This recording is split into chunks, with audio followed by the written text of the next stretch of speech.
Yasin, O perfect man. With the name of Allah, the most gracious, the ever merciful. Yasin, O perfect man, Muhammad. I call to witness the perfect Quran, full of convincing proofs and wisdom, that you are indeed one of the messengers, standing on the right and straight path.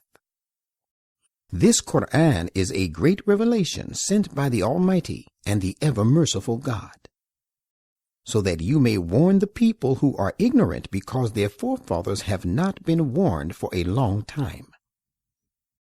Surely, most of them merit the sentence of our punishment, for they would not believe.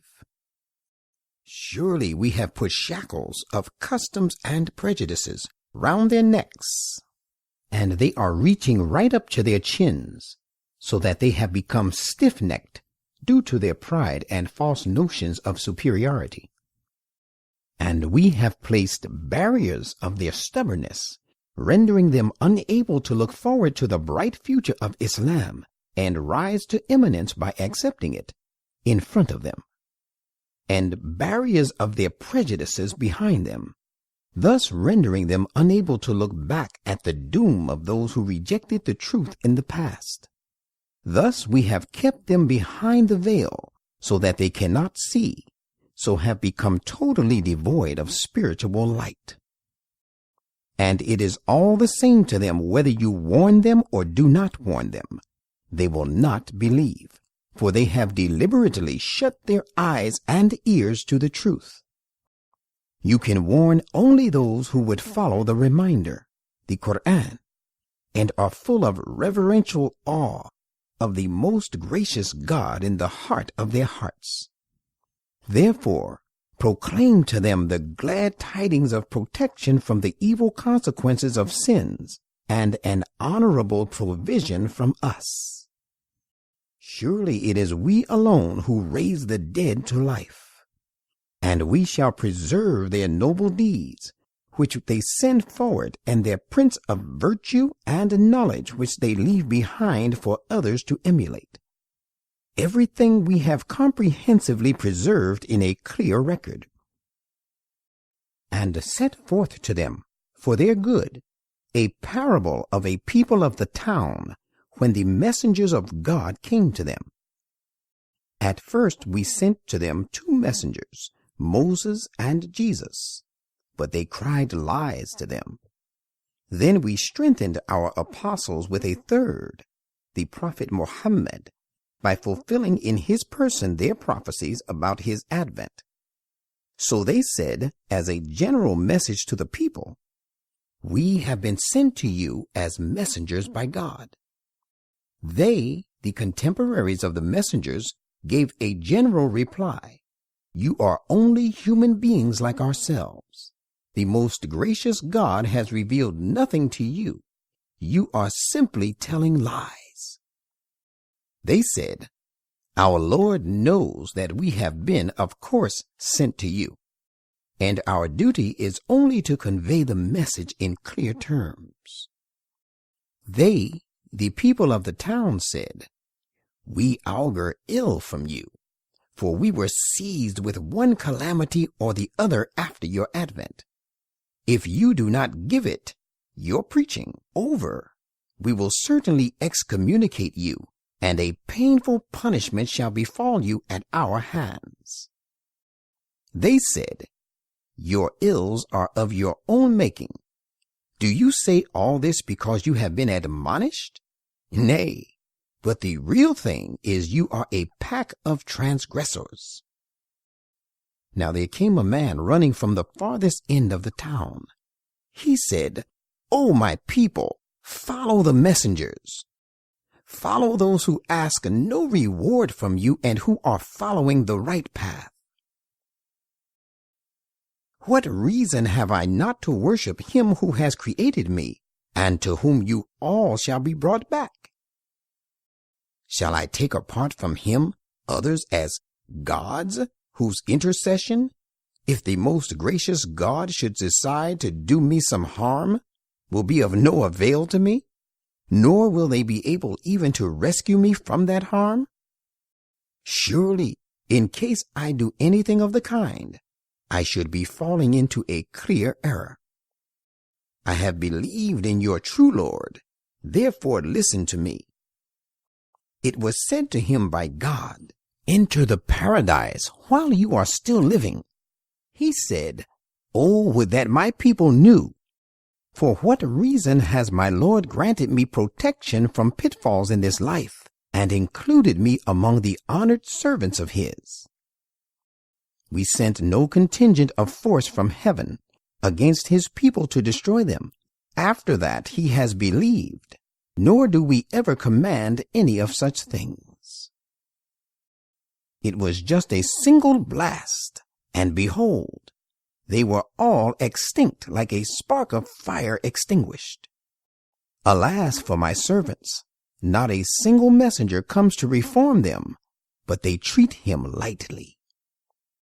Have they not seen how many generations we have ruined before them, and that those generations never come back to them after their ruination?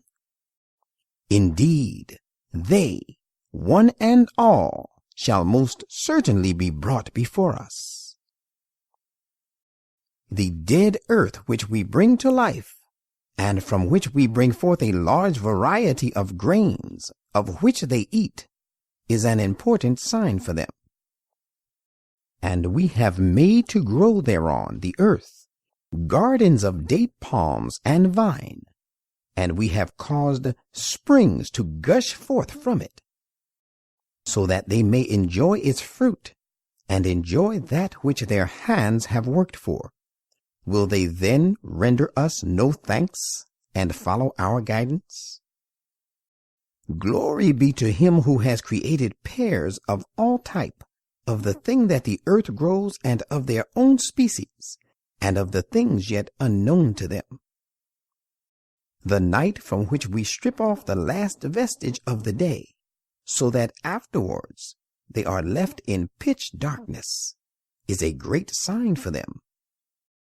And the sun is moving on its ordained course, towards the goal determined for it. That is the determining of the Almighty, the possessor of perfect knowledge. And think over the phases of the moon.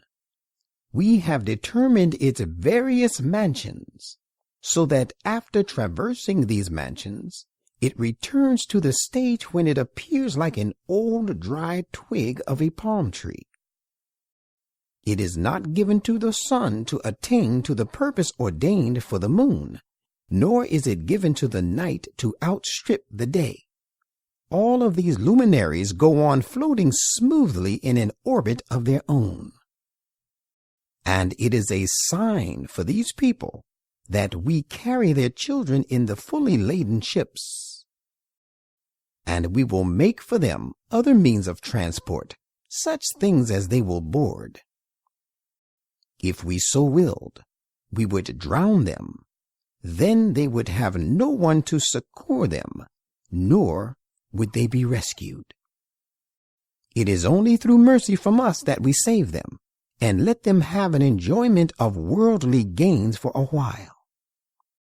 And when it is said to them, guard yourself against that punishment which is impending before you, and that which is behind you, and may befall you as a consequence of your evil past, so that you may be shown mercy, they turn away. There never comes to them a message from the messages of their Lord, but they always turn away from it. And when it is said to them, spend out of that which Allah has provided for you, those who disbelieve say to those who believe, shall we feed those whom, if Allah so will, He could feed? You are only steeped in obvious error. They also say, tell us if indeed you are truthful, when this warning about punishment shall come to pass.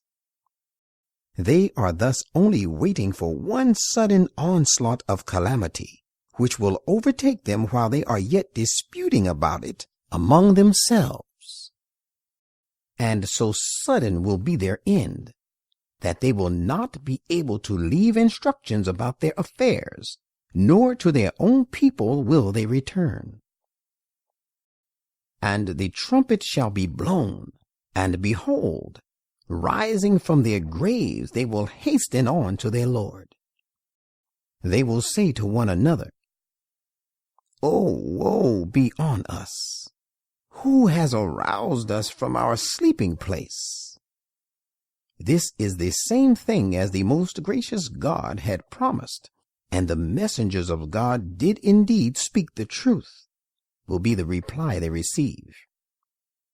It will only be a single blast, and behold, they shall all be brought before us. So on this day no injustice whatsoever shall be done to any soul. You shall reap the fruit of your deeds. On this day, the owners of paradise will be occupied in their pursuits, rejoicing. They and their companions will be in pleasant shades, reclining on raised couches. Therein they shall have fruits, and they will have all that they ask for. Peace be upon you shall be the word of greeting to them from the ever merciful Lord. And it will be said to the sinners, "O guilty ones, remain apart as distinguished from the righteous this day. O children of Adam, did I not enjoin on you never to worship Satan? For he is to you an enemy, severing your ties with me. And did I not charge you to worship me? For this is the straight and right path. Yet he, Satan, has certainly led astray a number of people from among you. Why do you not even then make use of your understanding, so as to rectify your error? This is the Gehenna you were warned against. Enter it this day because of your disbelief. On that day we shall seal the mouths of these disbelievers.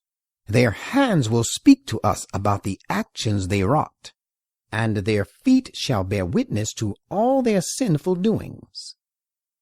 If we had so willed, we could certainly have deprived these disbelievers of their eyesight, so that they would have gone ahead on their path unseeing.